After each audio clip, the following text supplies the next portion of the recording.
Assalamualaikum warahmatullahi wabarakatuh. Apa kabar anak-anak?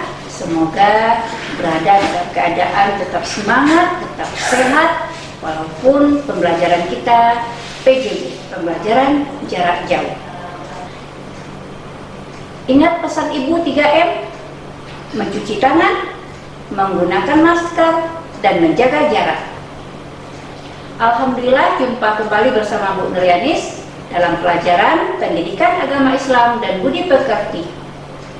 Pada kesempatan ini kita akan membahas tentang indahnya saling membantu dan hidup rukun dengan materi pembelajarannya Quran Surat Al-Hujurat ayat 12 dan 13. Mari kita mulai pembelajaran kita dengan berdoa terlebih dahulu.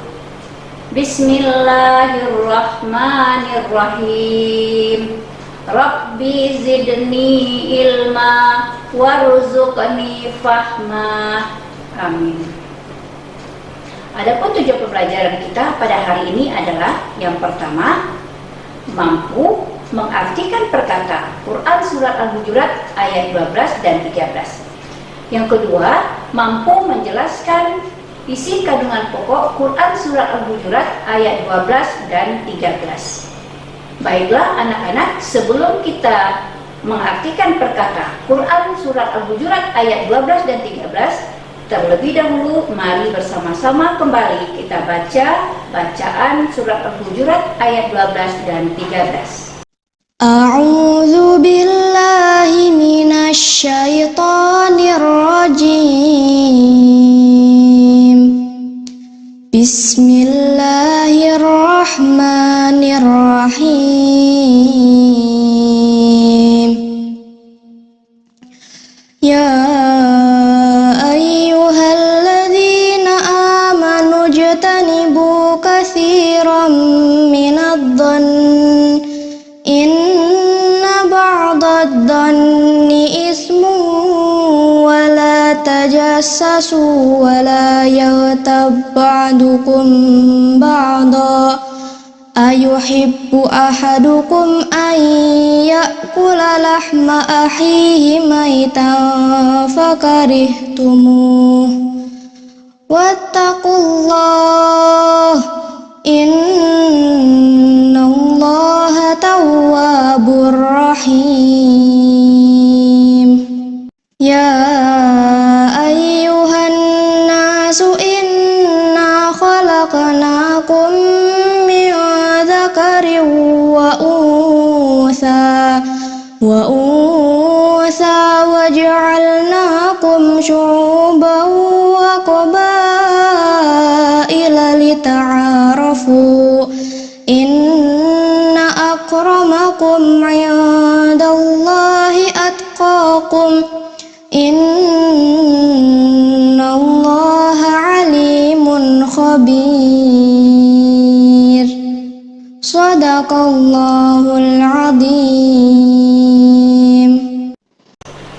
Nah, sekarang perhatikan baik-baik penjelasan Ibu tentang arti perkata Quran Surat Al-Hujurat ayat 12 dan 13.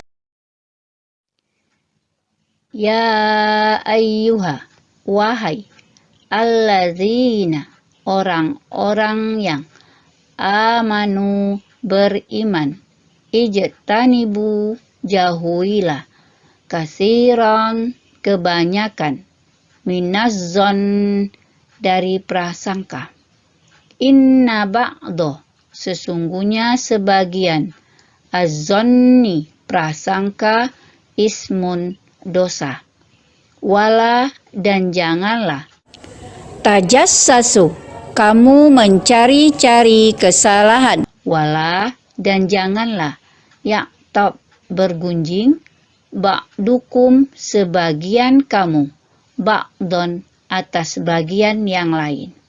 Ayuhibbu, sukakah, ahadukum, seorang di antara kamu, ayyakula, memakan, lahma, daging, akhi, saudaranya, maitan, mati.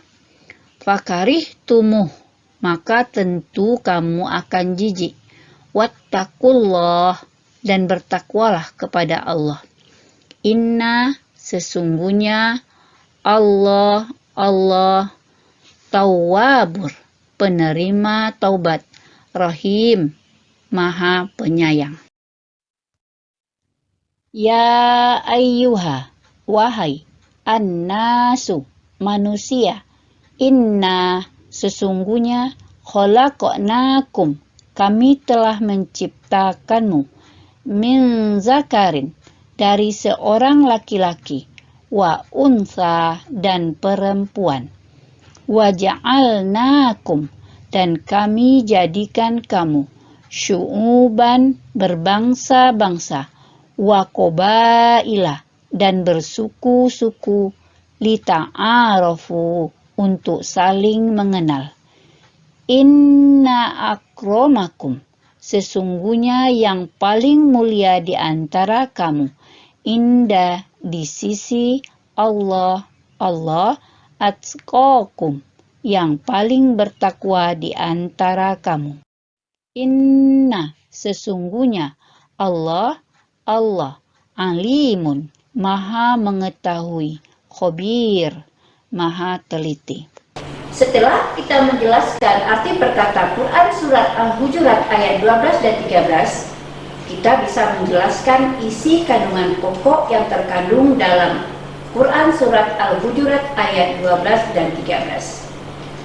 Adapun isi kandungan pokok Quran Surat Al-Hujurat ayat 12 adalah isi pokok kandungan Al-Quran Surah Al-Hujurat ayat 12. 1. Kita diperintahkan untuk menjauhi perbuatan prasangka atau yang disebut dengan suuzon, karena perbuatan prasangka itu adalah dosa. 2. Kita dilarang untuk mencari-cari kesalahan orang lain. Jangan sampai kita seperti peribahasa, gajah di pelupuk mata tidak terlihat, sedangkan semut di seberang lautan itu nampak.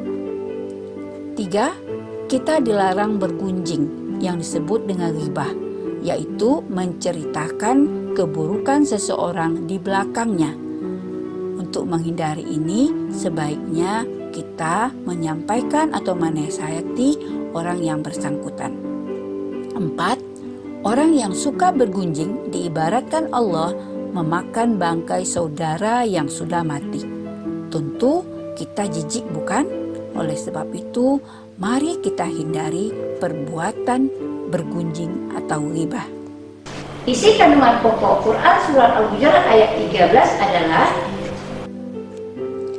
isi pokok kandungan Surah Al-Hujurat ayat 13. 1. Allah menjelaskan bahwa manusia diciptakan dari seorang laki-laki, yaitu Nabi Adam, dan seorang perempuan, yaitu Siti Hawa.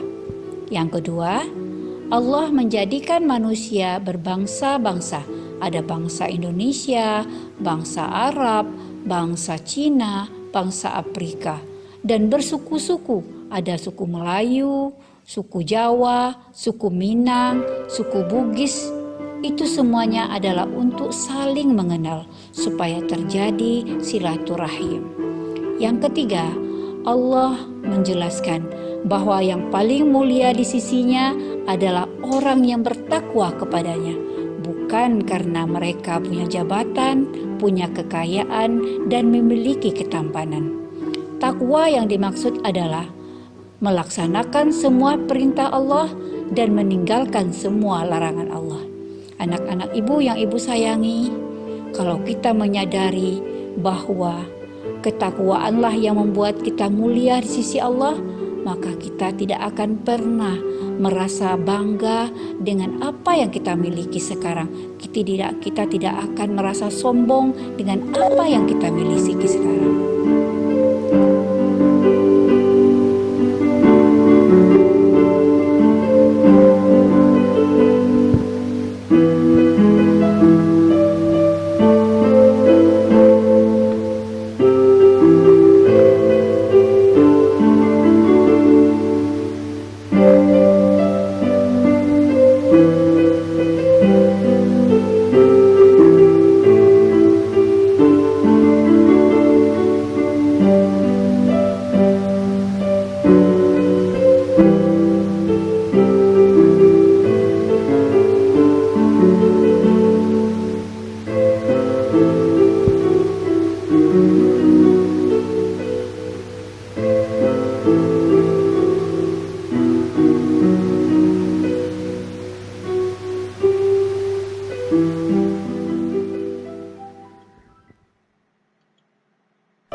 pelajaran kita pada hari ini. Mudah-mudahan apa yang sudah Ibu jelaskan bisa dipahami dengan baik dan benar. Silakan diulang kembali bacaan surah Al-Hujuratnya supaya lebih lancar lagi. Terima kasih atas perhatiannya. Kita tutup pembelajaran kita dengan bacakan hamdalah. Alhamdulillahirabbil alamin. Assalamualaikum warahmatullahi wabarakatuh.